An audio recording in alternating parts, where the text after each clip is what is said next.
ස්වාමිනී කියපු ඔක්කොටම ඔබගේ නාමයෙන් යන්නනි. ඉතින් මම ඇවිල්ලා මට ඔයා අර ජොබ් එක ලබා දුන්නා. මාව සුව කරා. මගේ මේ ප්‍රශ්නෙට ඔයා නිදහස දුන්නා. මට අරක දුන්නා මේක දුන්නා. මම ඔයාගේ නාමයෙන් අන් අයට සුව කරා. මම අර මිරකල් එක කරා. මේ මිරකල් එක කරා. නමුත් උන්වහන්සේ කියනවා මම උඹලව දන්නේ. ජේසුස් වහන්සේ ඒ දේ නොකියන්න තමයි මේ ස්ත්‍රියට කියන්නේ. ස්ත්‍රියව හොයනවා. ඇයි? දුවේ. ඔව් මම සුවේ නිදහස් කරනවා. මම හැමෝටම සුවේ නිදහස් කරනවා. නමුත් මෙතන කියනවා මේ ස්ත්‍රියගේ ඇදහිල්ල. ඒ ඇදහිල්ලෙන්ද අපි එන්නේ ඇත්තටම. මොකද උන්වහන්සේට ඔයාවයි මාවයි ඊටාම වැදගත්. ඒ හින්දා තමයි කියන්නේ පුතේ දුවේ මට ඒ දවසේදී කියන්න ඕනේ නැහැ මම ඔයාව දන්නේ නැහැයි කියලා. ඒ හින්දා තමයි උන්වහන්සේ කියන්නේ මට ඒ සම්බන්ධතාවය මට ඔයාව දකින්න ඕන. මට ඔයාව දකින්න ඕන. දකින්න නම් මම උන්වහන්සේත් එක්කද ඉන්නේ. මම ඒ සම්බන්ධතාවෙද ඉන්නේ. මම උන්වහන්සේත් එක්ක ඇවිදිනවද? අර යායිරස් වගේ කොච්චර ඇවිද්දත් අපිට තාම ඒ ප්‍රශ්නෙට විසඳුම ඇවිල්ලා නැති වෙන්න පුළුවන්. නමුත් මම තාම උන්වහන්සේ ගැන ඔබ වහන්සේ ගැන විශ්වාසයෙන්ද මේ ගමන යන්නේ. නෑ ස්වාමිනේ ඔයා මට මම දන්නවා. It takes time. සමහර දේවල් වලට උන්වහන්සේ කාලේ ගන්නවා. නමුත් මේ ස්ත්‍රියට සුවේ දුන්නා. යායිරස් තාම ඉන්නවා අයත් එක්ක. ඔබට හිතලා බලන්න. උන්වහන්සේ හින්දා තමයි මේ ස්ත්‍රියව හොයන්නේ. මට ඕන ඒ දවසේදී මේ වචනේ ඔයාට නොකියන්න. මොකද ගොඩ දෙනෙක්ට මට කියන්න වෙනවා මේ වචනේ. හිතලා බලන්න අපි චර්ච් එකට එන්නේ ඇත්තටම උන්වහන්සේගේ මූණ හොයන්නද? උන්වහන්සේගේ අත හොයන්නද? පොඩ්ඩක් හිතලා බලන්න.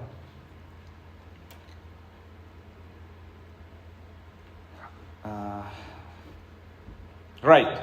දැන් අපි එන්නේ 35. right 35 කියවනේ.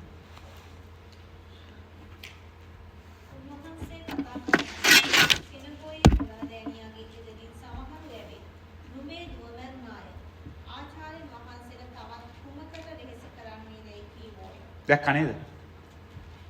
දැන් ඕගොල්ලන්ට හිතෙනවද ඕගොල්ලන්ගේ යාළුවෝ කවුරු හරි ඔය විදිහට කවුරු හරි කියපු කවුරු හරි ඉන්නවද? ඒ කියන්නේ වැඩක් නෑ ඔය ගිහිල්ලා උඹලා පල්ලි යන්න ඕනේ නෑ. උඹලා පල්ලි ගියයි කියලා උඹලට මොනවද ලැබිලා තියෙන්නේ?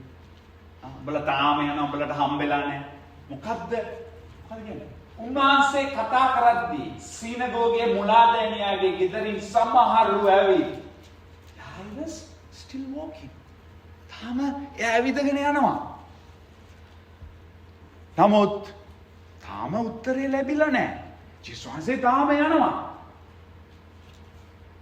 සමහරු නෙමෙයි නුඹේ දුව මැරුණා. නුඹේ දුව මැරුණා.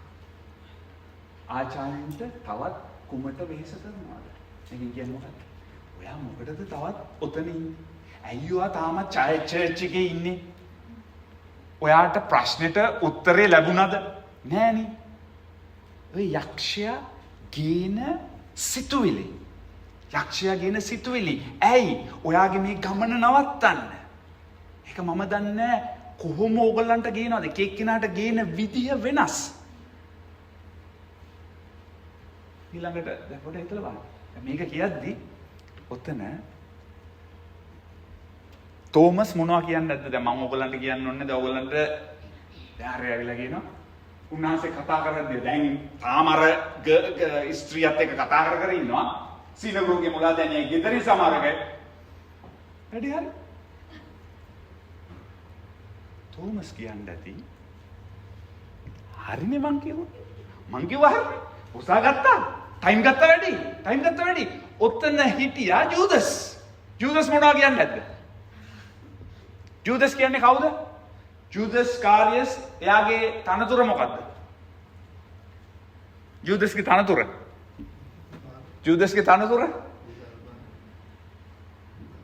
මුදල් පිළිබඳ එයා පාලනය කරේ. ජූදස් ඔතන මොනවා කියන්නේ නැද්ද? අයියෝ ගම කෑවා. පවුල් කීයක් චර්ච් එකට එන වැඩක්ද නැවතුනේ? next එක 36.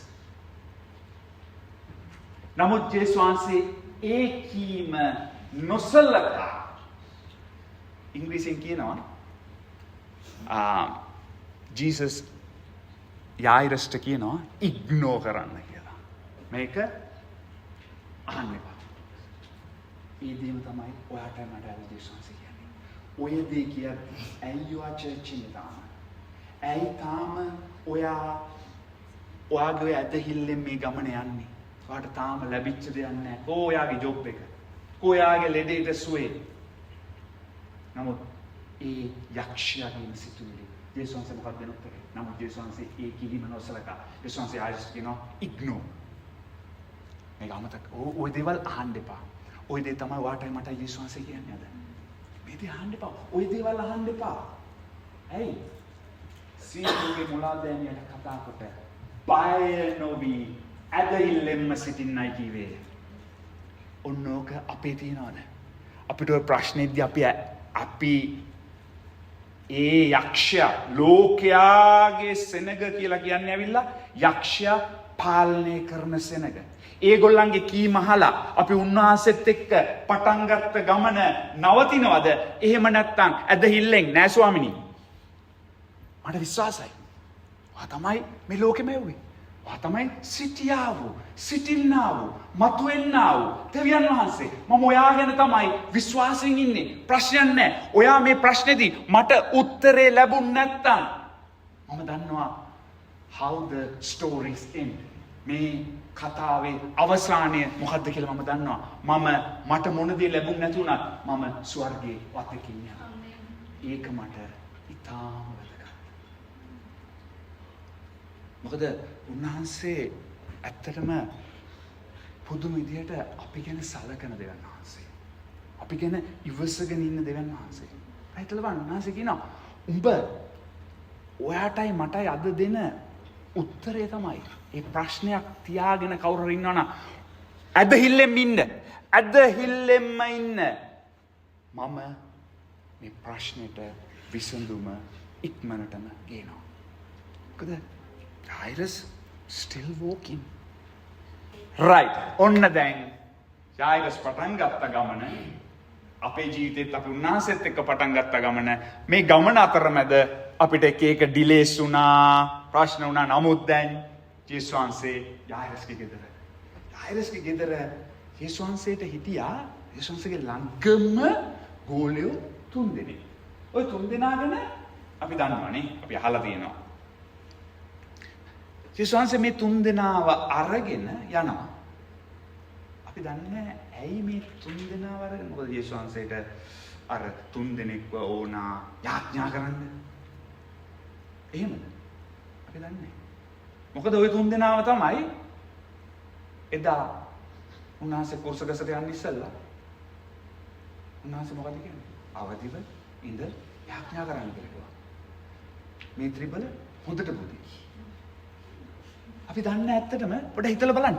මේ 3 දෙනා සමහර විට ඔයගොල්ලෝ දන්නවද අර සමහරක් වෙලාවට අපි අපේ මෙතන කවුරුත් එහෙම නැහැ. අපේ පවුල් වල ඉන්න ළමයි ඇත්තටම ඔයගොල්ලන් හොඳට ඒගොල්ලන්ව හදනවා. දැන් මහන්සියට ස්තුති වෙන්න ඕන. මම කතා කරන්නේ සමහර දෙමව්පියෝ අපි කියපුවාම අපේ ඒක අපිට අත්දැකීමෙන් තියෙනවා. සමහර කියපුවාම ඒගොල්ලන්ට ගිහලා සෙල්ලම් කරන්න දෙන්න කියපන්. මේ දෙන්න අපිට කිට්ටු දෙන්න. මොකද මේ දෙන්නව බලාගෙන ඉන්න ඕන.